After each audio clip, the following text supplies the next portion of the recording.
Hello friends, आपका उत्तर जी के trick में स्वागत है। मैं राशिद अली। जैसा कि आपको पिछली वीडियो में देखा होगा आपने, मैंने बड़माला शुरू की थी, स्टार्ट की थी। उसमें कुछ प्रश्न बताए थे।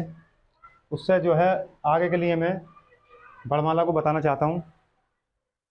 लास्ट तक मेरी वीडियो में बने रहें।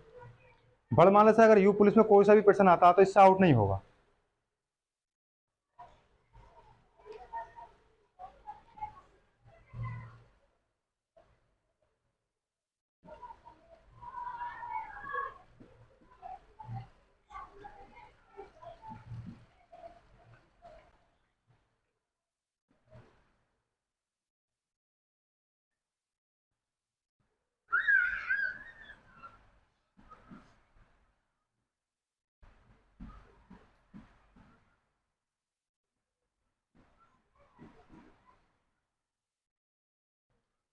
ये हमारे 11 स्वर होते हैं। मैंने उस दिन भी बताया था कि हमारी बड़माला में 11 स्वर होते हैं। आपने देखा होगा सभी जोड़े के साथ हैं, सभी जोड़े के साथ हैं, लेकिन ऋषि का जोड़ा नहीं है। क्या आपने ऋषि का जोड़ा देखा है? ऋषि का जोड़ा भी है। जो बलि ऋषि आती है हमारी, ये बलि ऋषि कहा जाता है इसे। ये बड़माला से निकाल दी गई है। ये संस्कृत में चल रही है इस टाइम। कहाँ पर हो रहा है इसका प्रयोग? संस्कृत के अंदर हो रहा है। तो इनकी जो मात्राएं हैं, हमें मात्रा देखना बहुत जरूरी होगा। जब तक मात्रा का पता नहीं चलेगा, जब तक हमें इसका प्रयोग का पता नहीं चल पाएगा। देखो कैसे, छोटा आ है, इसकी मात्रा कुछ कुछ नहीं होती। छोटे आ की मात्रा नहीं होती। बड़े आ की आपको पता है खड़ी पाई होती है। छोटी की मात्रा ये होती है, बड़े की मात्रा ये होती है, छोटों की मात्रा ये होती है, बड़े की मात्रा इधर को लगाते हैं। ऋषि की मात्रा, ऋषि की मात्रा ये होती है। ए की जो मात्रा होती है ये होती है, बड़ी ए की मात्रा ये होती है। ओ की मात्रा ऐसे लगाते हैं, बड़े ओ की मात्रा ये लगाते हैं। तो आपने देखा होगा 11 स्वर होते हैं, लेकिन मात्रा कितनी होती है? बड़े छोटे आ की मात्रा होती नहीं। 1 2 3 4 5 6 7 8 9 10। इसका मतलब मात्रा के आधार पर हम देखें तो 10 मात्रा होती हैं। कितनी मात्रा होती है? 10। तो किस किस स्वर की मात्रा नहीं होती? छोटे आ की मात्रा नहीं होती। छोटा आ जो है पृथ्वी यानी कि व्यंजन में जो है समाहित है। स्वर के बिना जो है व्यंजन बोले नहीं जाते। लेकिन स्वर जो होते हैं हमारे ये स्वतंत्र होते हैं। स्वर कैसे होते हैं? ये स्वर स्वतंत्र होते हैं।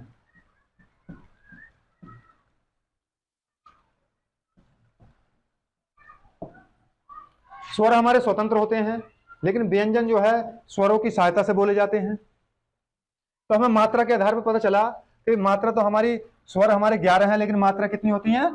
10 होती हैं। अब बात आती है, हमने जैसे शब्द लिखा सागर, कमल,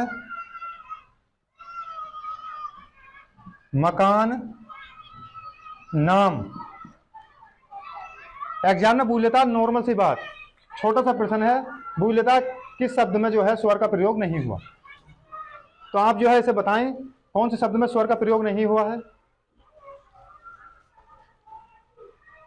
तो हमने देखा कि इसमें बड़ा आया है, इसकी मात्रा है स्वर की। इसमें भी बड़ा आ गया, इसमें भी स्वर की मात्रा है।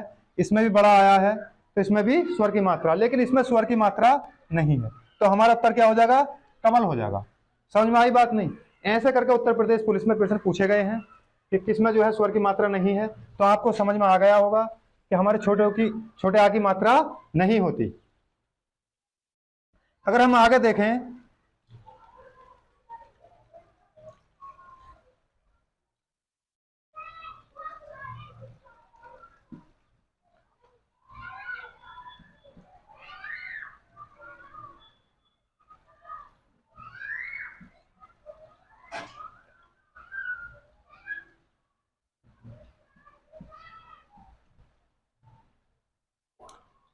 ये 4 शब्द आपके सामने रखे हैं, आपको बताना है किस शब्द में ऋषि की मात्रा लगी है।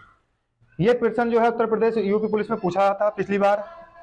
ये पूछा था कि ऋषि की मात्रा किस शब्द में लगी है, बताएं। तो देखो ध्यान रखना, ऋषि की मात्रा, ऋषि की जो मात्रा होती है हमारी वो ये होती है, और सदैव कभी भी किसी शब्द किसी भी व्यंजन के ऊपर नहीं आती है, ये हमेशा नीचे लगती है, हमेशा नीचे लगती है। ये रे की मात्रा है, ये री है, और ये रे की मात्रा है। ऋषि की मात्रा क्या लगी है, ये लगी है हमारे गृह में। तो उत्तर क्या हो जाएगा हमारा, गृह हो जाएगा। समझ में आई बात नहीं। इस तरीके से प्रश्न पूछ लेता है ऋषि की मात्रा किस शब्द में लगी है, या किस शब्द में जो है स्वर की मात्रा नहीं लगी है। इस तरीके से प्रश्न बनते रहते हैं। हमें पता होना चाहिए मात्रा के आधार पर हमारे 10 स्वर होते हैं। छोटे आ की मात्रा हमारी नहीं होती है। स्वर जो है हमारे स्वतंत्र होते हैं, इन्हें बोलने में किसी की सहायता नहीं पड़ती। बात आती है व्यंजन। व्यंजन को जो है स्वरों की सहायता से ही बोला जाता है, यह भी आपको ध्यान रखना है।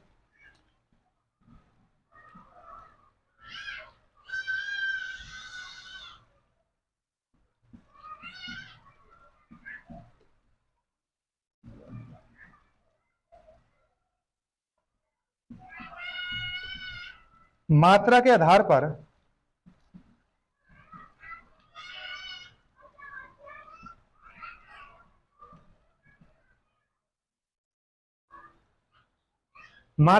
पर स्वर 2 प्रकार के होते हैं।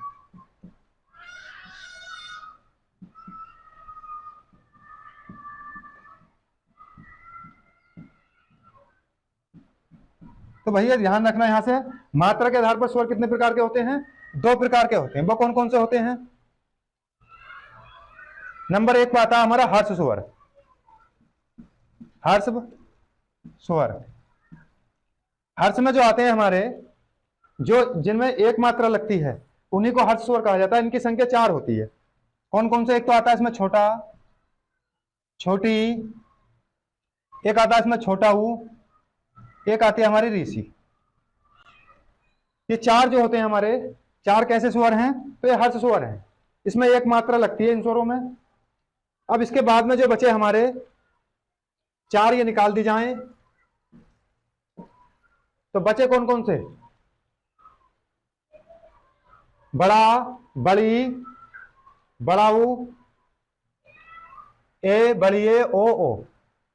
नंबर 2 पर आते हैं हमारे दीर्घ स्वर। दीर्घ स्वर,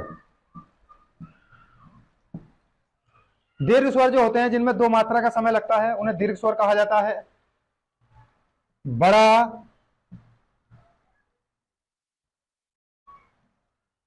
बड़ी, बड़ाऊ, ए, बड़िए, ओ, बड़ाओ। ये स्वर कैसे होते हैं भैया, ये दीर्घ स्वर होते हैं। और दीर्घ स्वर को ही संधि स्वर भी कहा जाता है। क्या कहा जाता है, संधि स्वर भी कहा जाता है। तो आपको ध्यान रखना है, मात्रा के आधार पर 2 प्रकार के स्वर होते हैं। नंबर 1 पर आते हैं हमारे स्वर हर्ष स्वर। इसमें आता है छोटा, छोटी, छोटा ऊ और ऋषि। ये बोल लेता है इनकी संख्या कितनी होती है, 4 होती है। कितनी संख्या होती है इनकी, 4। बात आती है इनकी कितनी होती है, 4 निकाल दी जाए 11 में से, तो कितने बचे, 7 बचे। तो इनकी संख्या कितनी होती है दीर्घ स्वरों की, 7 होती है। इन्हें संधि स्वर भी कहा जाता है। तो आपको याद रखना बहुत आसान है। एक बार और देख लें, हिंदी में जो हमारे स्वर होते हैं 11 स्वर होते हैं टोटल। इनकी मात्रा अगर हम देखें तो छोटे आ की मात्रा कुछ नहीं होती, इसकी कोई मात्रा ही नहीं लगती है। बड़े आ की जो है इसकी मात्रा है, इन सब की मात्रा होती है। इसका मतलब मात्रा के आधार पर ये 10 होती है। ठीक है। स्वर जो होते हैं हमारे कैसे होते हैं, स्वतंत्र इकाई है ये। हमने देखा सागर, कमल और मकान नाम लिख दिया। इसमें पूछा, एग्जामिनर पूछता है कि किस शब्द में स्वर का प्रयोग नहीं हुआ, तो कमल में नहीं हुआ है, बाकी में हुआ है। ठीक है। ऐसे कर्म, गृह और गृह, रिवाज, इसमें ऋषि की मात्रा किसमें लगी है, तो इसमें लगी है। आपको पता होना चाहिए ऋषि की मात्रा कैसी होती है, ऐसी होती है। ठीक। मात्रा के आधार पर स्वर के जो है 2 प्रकार होते हैं। नंबर 1 पर आता है हमारा हर्ष स्वर, जिसमें हमारे 4 आते हैं। नंबर 2 पे आता है हमारा दीर्घ स्वर। दीर्घ स्वर की संख्या 7 होती है, ये भी आपको ध्यान रखना है। इसमें जो है तुम्हें पता होगा, मैंने बताया था 11 स्वर होते हैं, लेकिन इसमें जो है 2 और शामिल हैं। कौन कौन से? अनुस्वर, एक अंत आता है, एक अंत है। ये जो है हमारा क्या है? आगत है। ये जो है विदेश से लाकर जोड़ा गया है वर्णमाला में। ये एक ऐसा ऐसा ऐसा वर्ण है जो इंग्लिश के शब्दों में ही इसका प्रयोग किया जाता है, हिंदी के शब्दों में इसका प्रयोग नहीं है। जैसे कि आपको पता होगा ओएल, इसमें इसका प्रयोग किया जा रहा है। ऐसे ही हमारा आता है डॉक्टर, डॉक्टर में इसका प्रयोग किया जा रहा है। इसका मतलब ये जिस शब्द में भी आएगा वो जो हमारा शब्द कैसा होगा? अंग्रेजी का वर्ड होगा। कैसा शब्द होगा भैया? वो अंग्रेजी का शब्द होगा। तो ये ध्यान रखना, ये आगत है जो विदेश से लाकर वर्णमाला में जोड़ा गया है। इसे अंग्रेजी के शब्दों में ही इसका प्रयोग किया जाता है। बात आती है इनकी मात्रा कैसे लगाते हैं। तो इनकी मात्रा अगर हम देखें,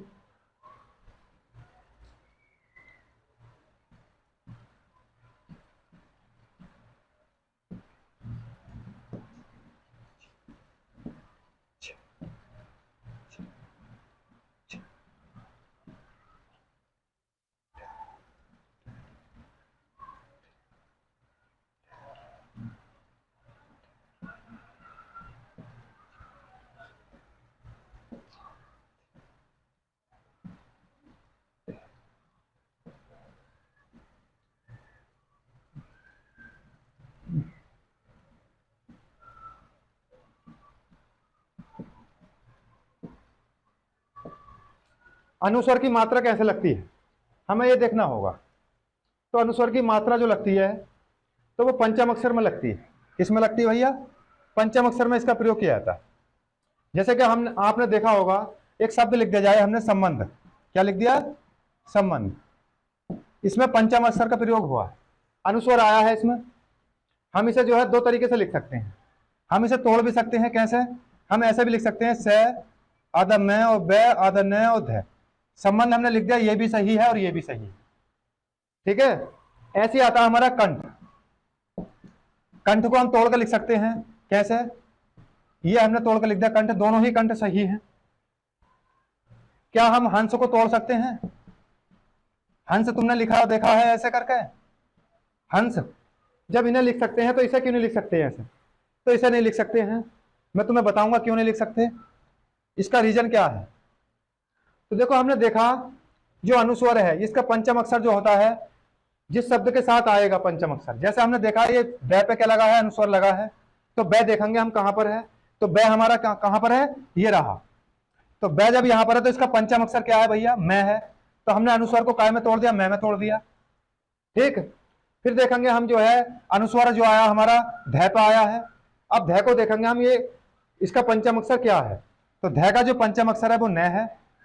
तो हमने यहां पर किसे तोड़ दिया? न में तोड़ दिया इसको। तो बात समझ में आ गई होगी, पंचम अक्षर को पंचम अक्षर में ही अनुस्वर को तोड़ा जाता है। ठीक है। संबंध में हमने तोड़ दिया, ये दोनों ही सही है। बात आती है कंठ। कंठ कैसे तोड़ा तुमने ये?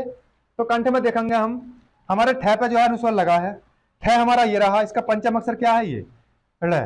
तो हमने आधा इसका ल ले लिया, जिससे हमारा शब्द सही हो गया। आपने देखा होगा गंगा जो लिख देते हैं, गंगा गंगा, तो इसे जब हम तोड़ के लिखेंगे, अनुस्वर का इसमें प्रयोग करेंगे तो कैसे करेंगे?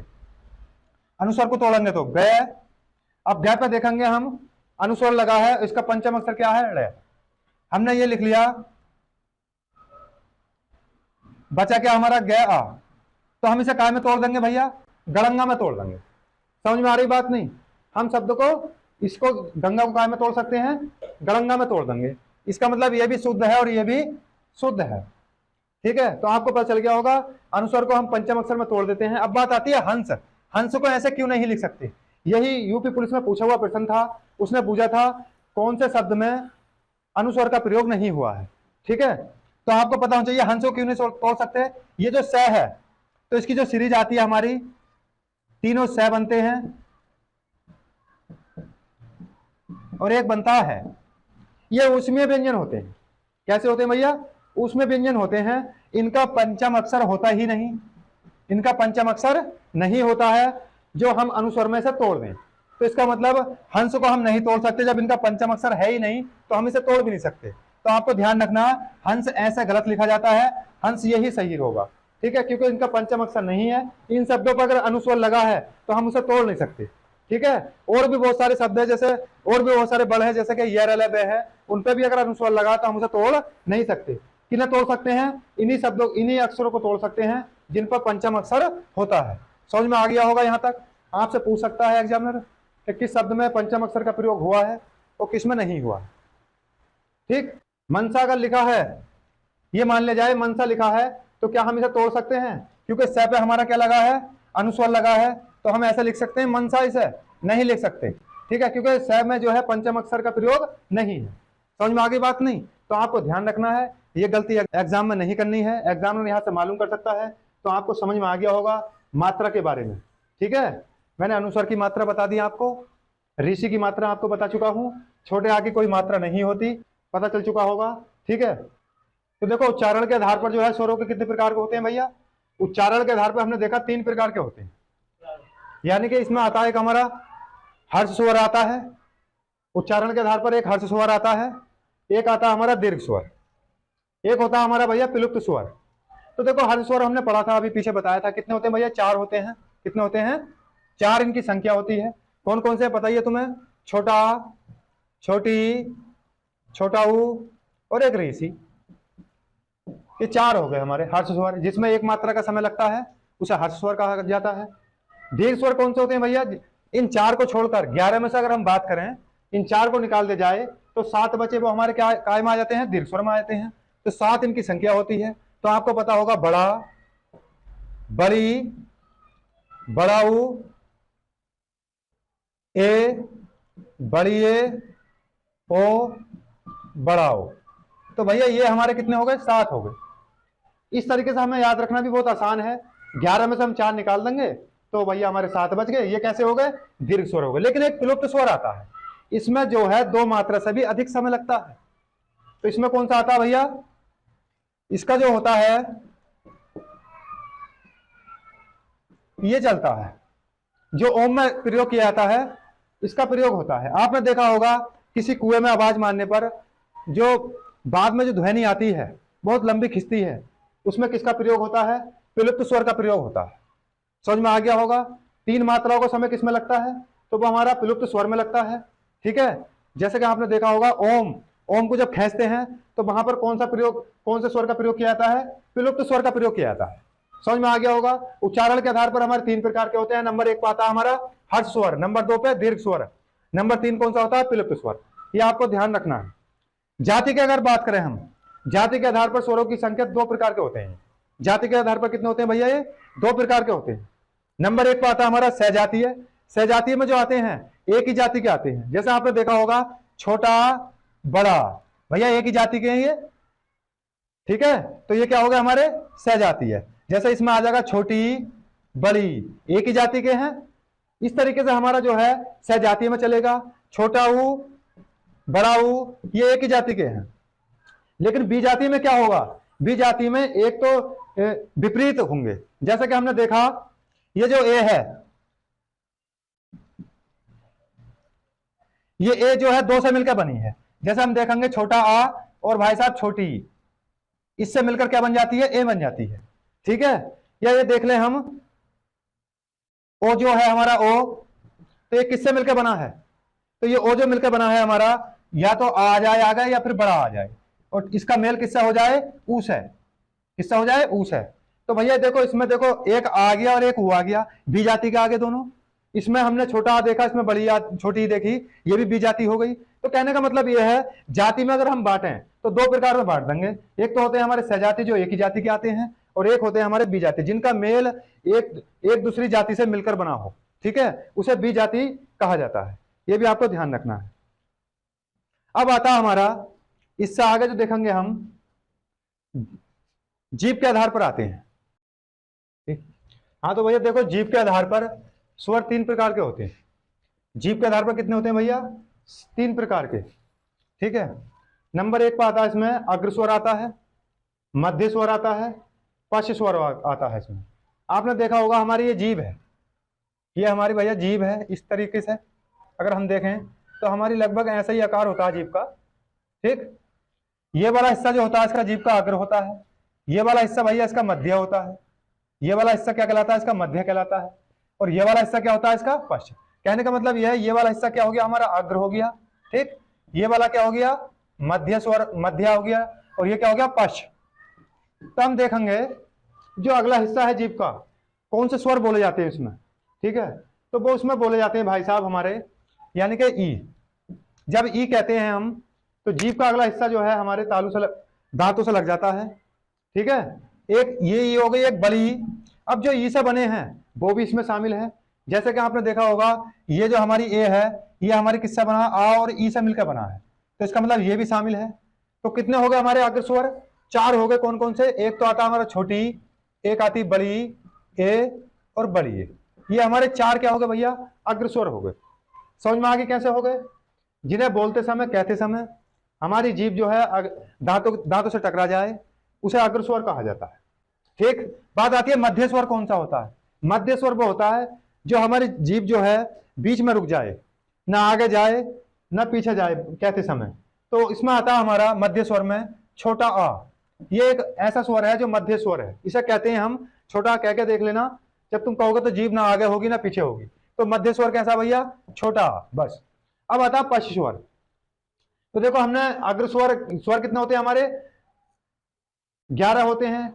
तो इसमें जो है जीभ के आधार पर ऋषि का इसमें जिक्र नहीं आता, ऋषि को नहीं बोलते, तो हमारे 10 बचे, और 10 में से हमने 5 ही बता दी, तो कितने बच गए भैया, 5 बचे।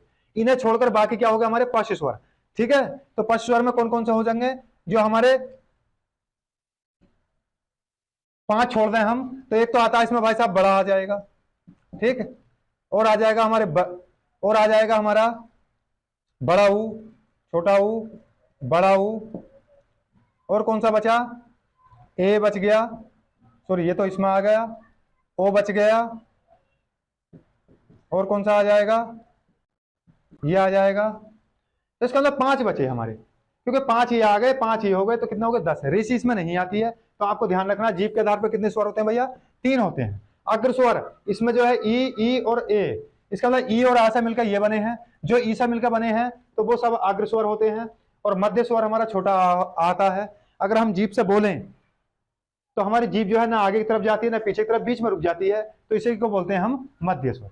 पश्च स्वर जो है, पश्च का मतलब यह है जो गले से, जो हम कहते हैं बड़ा आ, तो आवाज हमारी डायरेक्ट पीछे से निकल आती है, हलक से ही, ठीक है। तो उसे क्या बोलते हैं हम, जैसे ऊ तो पीछे डायरेक्ट आ रहा है, तो इसी को बोलते हैं हम पश्च स्वर, ठीक है। होठ के आधार पर, अगर होठ की हम बात करें, होठ के आधार पर हमारे स्वर 2 प्रकार के होते हैं। होठ के आधार पर कितने होते हैं भैया, 2 प्रकार के होते हैं। कौन कौन से होते हैं, इसमें आता है अवृतमुखी, अ माने नहीं और वृतमुखी। अगर हमारे होठ जो है वृतमुखी नहीं होंगे, इसमें होठों का गोलकार नहीं होता, ठीक है। कौन कौन से हैं जिसमें होठ बिल्कुल गोल नहीं होते हैं, एक तो हमारा छोटा आ आता है, अगर छोटे आ को हम कहते हैं तो इसमें होठ जो है हमारे गोल नहीं होते, ठीक। बड़ा आ, छोटी ई, बड़ी ई और ए और बड़ी ए, इसका मतलब ये जो हमारे 6 हैं, 6 स्वर ऐसे हैं जो होठ इन्हें कहते समय गोल नहीं होते, तो इन्हें कहा जाता है अवृतमुखी। ए माने नहीं, व्रतमुखी, व्रतमुखी हमारे होठ नहीं होते। समझ में आ गया होगा। नंबर 2 पे आता है हमारा व्रतमुखी। ऐसे कौन से स्वर हैं जिन्हें कहते समय हमारे होठ व्रत हो जाएं, गोल हो जाएं, तो वो आते हैं भैया इसमें ऊ। आप ऊ कह के देख लेना, ऊ कहोगे तो होठ हमारे गोल हो जाते हैं, जिसे व्रत कहा जाता है, होठों का गोलकार होना। इसमें छोटा ऊ, बड़ा ऊ, ओ, इसका ना 3 इकाई से जो बनने हैं हमारे सारे के सारे वो इसमें आ जाते हैं, बस छोटा और बड़ा आ को छोड़कर, बाकी जो 3 इकाई से बनने हैं वो सारे इसमें आते हैं। ये ध्यान रखने वाली बात है। समझ में आ गई बात नहीं। अब आता है मुख के आधार पर, तो मुख के आधार पर हमारे भैया कितने होते हैं, 4 प्रकार के होते हैं। एक तो होता है हमारा संवृत स्वर, उच्चारण में मुंह बंद रहता है, उच्चारण में मुंह बंद रहता है। देखो हम ई को कहते हैं और ऊ को कहते हैं, हमारा इसमें मुंह जो है बंद रहता है, ज्यादा नहीं खुलता, बंद रहता है। समझ में आ गया होगा। संवृत क्या होते हैं, जिनमें जो है उच्चारण, इन्हें बोलते समय जो है हमारा मुंह बंद रहे। नंबर 2 पे आता है इसमें भाई साहब हमारा अर्ध संवृत, यानी कि थोड़ा अधिक मुंह खुलता है, इसमें थोड़ा सा अधिक मुंह खुलेगा। जैसे हम बोलेंगे ए, तो हमारा इससे ज्यादा मुंह खुला, ई से अगर हम ए को कहते हैं इसकी अपेक्षा, तो इसमें जो है ज्यादा मुंह खुलता है, तो इसी को बोलते हैं हम अर्ध संवृत, ठीक है। इसका मतलब आधा संवृत, थोड़ा अधिक मुंह खुलता है। नंबर 3 पे आता है हमारा विवृत स्वर। विवृत स्वर जो होता है हमारा सबसे अधिक मुंह खुलता है, ये हमारा बड़ा। आपने देखा होगा डॉक्टर के पास छोटे बच्चे को लेकर जाते हैं, उसकी दाढ़ में अगर तकलीफ होती है तो डॉक्टर क्या बोलता है उस बच्चे से, बेटा बड़ा आ का ओ, बड़ा, तो बच्चा कहता है बड़ा आ, तो उसका मुंह पूरा खुल जाता है, जिससे डॉक्टर जो है आसानी से उसकी जो है तकलीफ को चेक कर लेता है। समझ में आगे बात नहीं? तो इसलिए हमारा बड़ा आ जो है सबसे अधिक मुंह खुलता है। बड़े आ स्वर को जब हम बोलते हैं तो सबसे अधिक मुंह खुल जाता है। अर्ध बीबीरत स्वर कौन सा होता है? तो भैया ये जो होता है हमारा बीबीरत, ये जो बीबीरत होता है इससे थोड़ा कम मुंह खुलता है, इस वाले से थोड़ा कम मुंह खुलेगा। छोटा आ, बड़ी ए, ओ, और एक ये आगत वाला भी, ठीक है। तो ये हमारे काय में आते हैं, चारों के चारों अर्ध बीबीरत स्वर में आते हैं। इन्हें सबको जो है नोट कर लो। मैं मानता हूं उत्तर प्रदेश यूपी पुलिस में बड़माला से एक भी पर्सन आउट नहीं होगा, ये आपको ध्यान रखना है। मैंने स्वर जो है कंप्लीट करा दिए। रहे व्यंजन की बात, व्यंजन जो है मैं अगली वीडियो में आपको जो है कंप्लीट करा दूंगा। तो कैसी लगी वीडियो बच्चों, ध्यान देना है इस बात पर। हमारी वीडियो को ज़्यादा से ज़्यादा शेयर करें और हमारे चैनल को सब्सक्राइब करें। मैं इससे भी अच्छी अच्छी जो है आपके सामने ट्रिक लाऊंगा, और हिंदी में मैं जो है विश्वास दिलाता हूं आपको, यूपी पुलिस के अंदर जो है हिंदी में 37% पूछे जाएंगे। कितने? 37 से 38। तो मैं जो है विश्वास दिलाता हूं आपको, आप जो है 36 से 35 से 36 तक करके आएंगे, ठीक है नहीं? यह आपको ध्यान रखना, 35 से 36 एक भी पर्सन आउट नहीं होगा हिंदी के अंदर। और हमारे चैनल को जो है ज़्यादा से ज़्यादा सब्सक्राइब करें।